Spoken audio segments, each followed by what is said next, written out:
Hi, I'm Tim. Welcome to our channel, and thanks for logging on. If you enjoy these videos, do me a favor and subscribe to our YouTube channel right here at Watchbox Reviews. I would really appreciate it, and I promise to update daily. If you love this watch, you can see it, and you can purchase it on our website, thewatchbox.com. And today we are discussing the 2019 successor to the PAM 616 Carbotech of 2015. This is the 1/9 edition Panerai Luminor Submersible 1950 3 days Carbotech, the PAM 1616. The 1616 is 47 millimeters in Carbotech carbon fiber, and we'll talk about what that means in a moment, but you just need to know that it's incredibly light on the wrist. My 16 centimeter circumference wrist is dwarfed by this case. Though it wears light, it is broad. 47 millimeters in diameter, the lug-to-lug span is 57.7 millimeters, and the watch is 15.8 millimeters thick, which, truth be told, is less than I expected.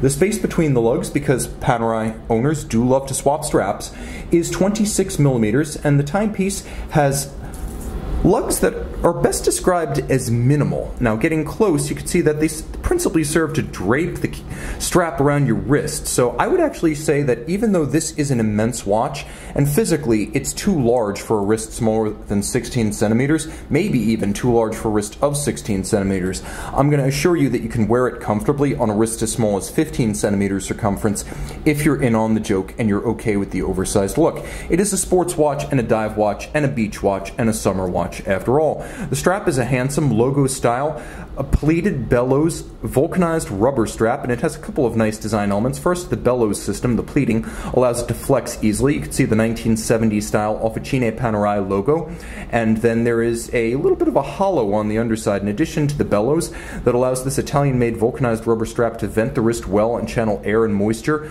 under the wrist and out.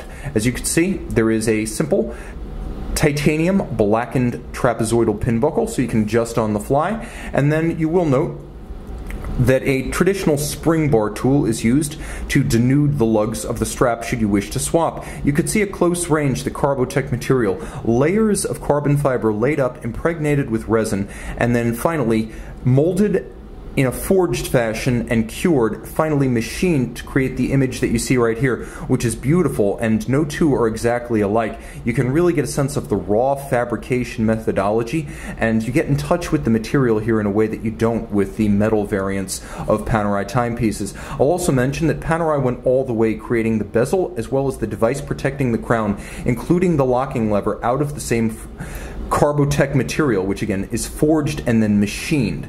You can see that there is a traditional cam system for the device protecting the crown. When you pull it up, you have access to the setting functions of the watch.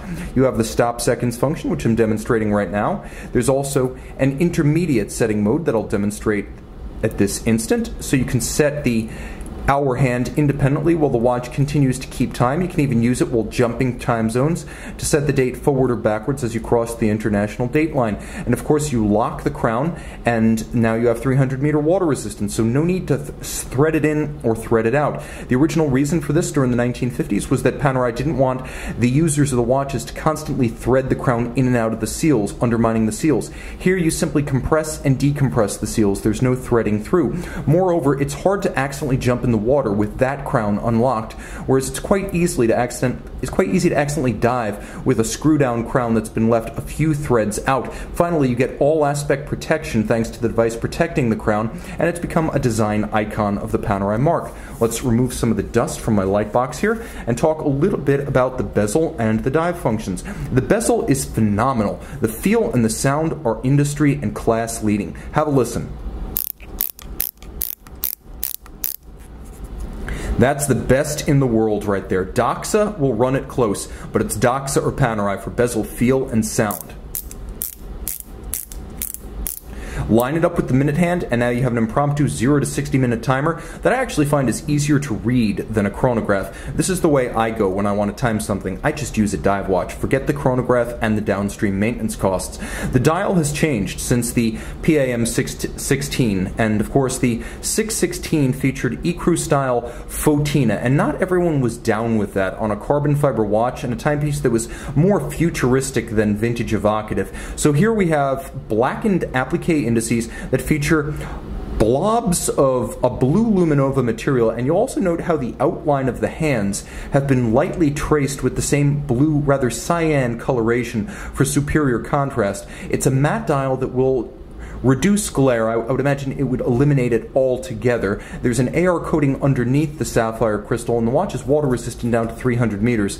On the back you can see the SLC, the Solura Alenta Corsa, the manned torpedo used by the original Panerai customer, the Italian Navy, and the Decima Flotilla unit during World War II, most notably in the raid on Alexandria against the British fleet. So that's the manned torpedo, and that's why it's there. You'll also note that the timepiece, a V series, is bleeding edge, leading edge. Underneath the case back, there is a Panerai manufactured caliber 9010, 31 joules. It's an upgrade over the previous caliber 9000. Now it has a full balance bridge for better shock resistance, and it also has a slightly thinner profile, so this watch is a little bit slimmer than the old 616.